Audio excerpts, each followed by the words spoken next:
Second topic, ticking time bomb. Okay, now this is kind of a spinoff or a follow-up to our last question. We talked about underdog teams that can make some noise. I'm going to ask you guys, what are some underdog or some maybe unsung players that can make a name for themselves in this year's playoffs? Zay, we'll start with you. Yeah, I mean, I think just based off the way the year has gone, first name that comes to mind is Darius Garland. He's a guy who's definitely took a lot of people by storm. Them not expecting him to be as good as he is, or produce the way he is, or leading a young Cavs team to the place they are. You know, being in the Eastern Conference and fighting hard as a 7 seed right now, above 500, the best record, the highest win total without LeBron during the LeBron era. That's definitely something that shouldn't be slept on, and a large factor of it is based off of him and the production he's had. He was an NBA All-Star, and he produced night in and night out. He averages 21 points a game, leads the team with that, averages 8.7 assists, leads the team in that as well, and averages about a little over a steal a game and leads the team in that as well. So he gets it done. And he's efficient. His assist to turnover ratio is so he's two above. So you love that definitely stat. Yeah. I like that. Productive. He's productive for sure. But other players to definitely keep an eye out for. Obviously, I'm a Ja Morant fan. I know BG might give me a little shade on that one, but Ja Morant, you know, he's had a great year, and he's gonna keep on doing great in the playoffs, in my opinion. You know, Memphis, the 2nd seed, he's averaging 27.6 points a game, leading the team in assists, 6.7 assists a game, and playing the most minutes, 33 minutes a game, and doing it well, efficient. You know, his assist to turnover ratio is above 2, so it's something that young budding stars, two young budding stars leading young teams, those are definitely two of my favorite players that I'll be looking out for in this year's playoffs. Okay, fans, be on the lookout for those players. BG, who you got? Yeah, so I had a couple names down, and obviously I'll touch on them throughout this, but I'm going to go off script a little bit. And the reason why I think this NBA playoffs is so interesting, we talked about how tight some of the races are, especially the East up top, and how we think there's going to be some upsets, some unlikely teams.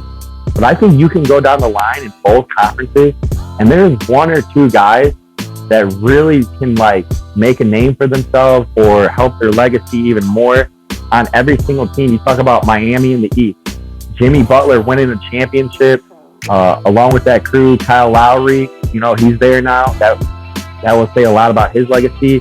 Talk about Boston. I mean, Jason Tatum, not a lot of people have, you know, some people have him as a top 15 player. A lot of people still are uncertain about him. But if he goes and he makes a deep playoff run, makes it to the finals, wins an NBA title, I mean, that's really doing a lot for him and his legacy. Obviously, Giannis and what he's done in his young career already, I mean, he starts putting himself, dare I say, almost in the GOAT conversation if he wins another finals MVP. And then you got guys like Joel Embiid and Harden, who are on Philly, who are titleists. You know, if those two guys go win a title, it really helps them. Obviously, KD with Brooklyn.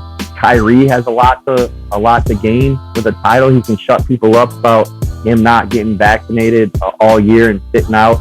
And KD can shut people up about not winning one with besides joining the Warriors, the best team ever. And then retire that man's jersey.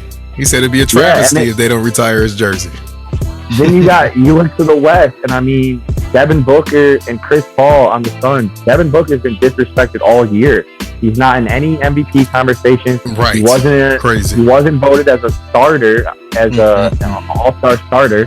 They still don't talk about the Suns. If he can go win a title, that's huge for him. Huge for him. Chris Paul starts putting himself in the greatest point guards of all time conversation. I mean, he's kind of in it, but he really starts putting himself in it. If he wins the title and his lack of success in playoff history, then yeah, I mean, I know Zay loves him, but Ja has a lot to gain.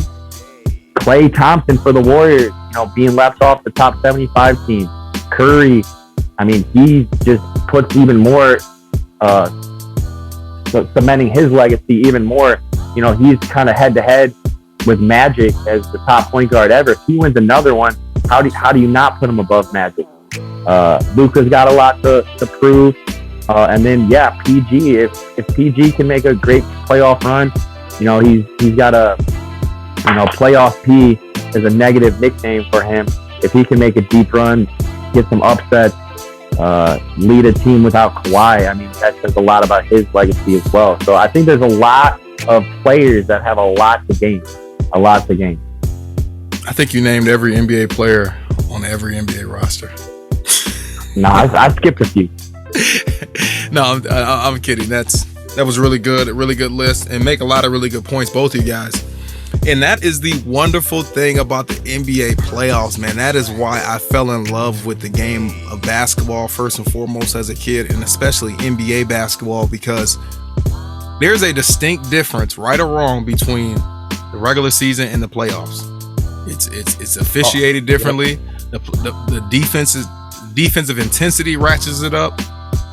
Everything is just heightened, and I just feel like the players that are true GOATs, that are true superstars, they show themselves to actually be superstars within the playoffs.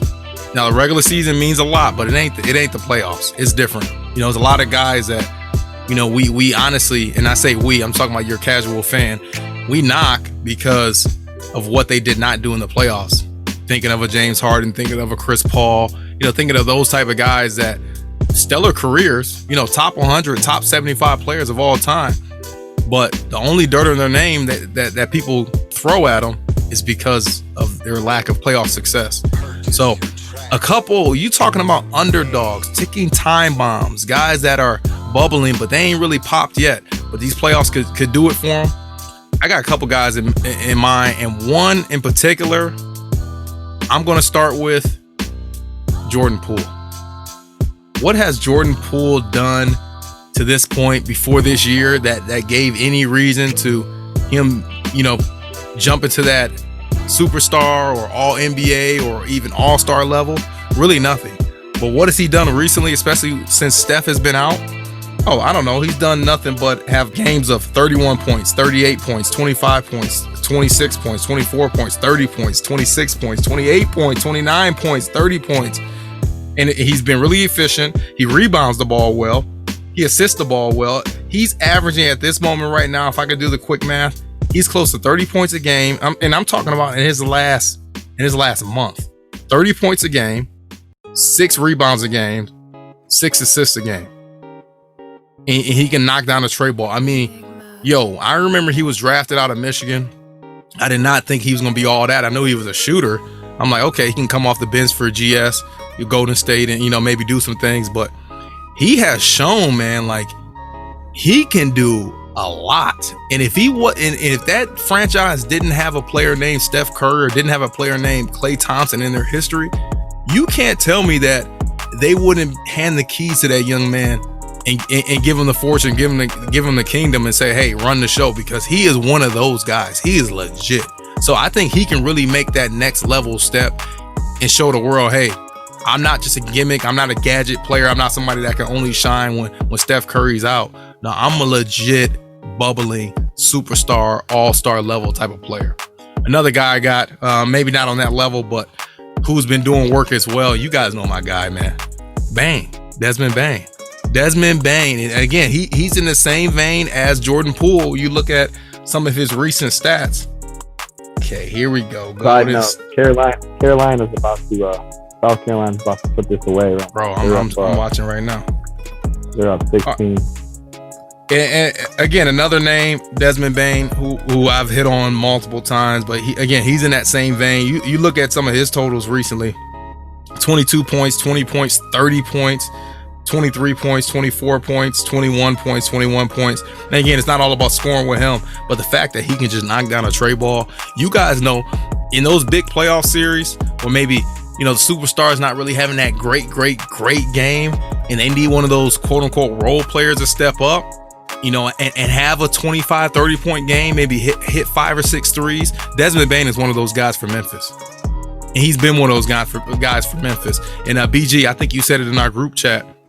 Memphis is like, without Ja Morant, they've won like 80% of their games. And a lot of that's crazy. And a lot of it has to do with Desmond Bane. So those are my two guys. They're out west, but those are guys that I'm looking at. I'm like, man, they could really show the world, improve what they got.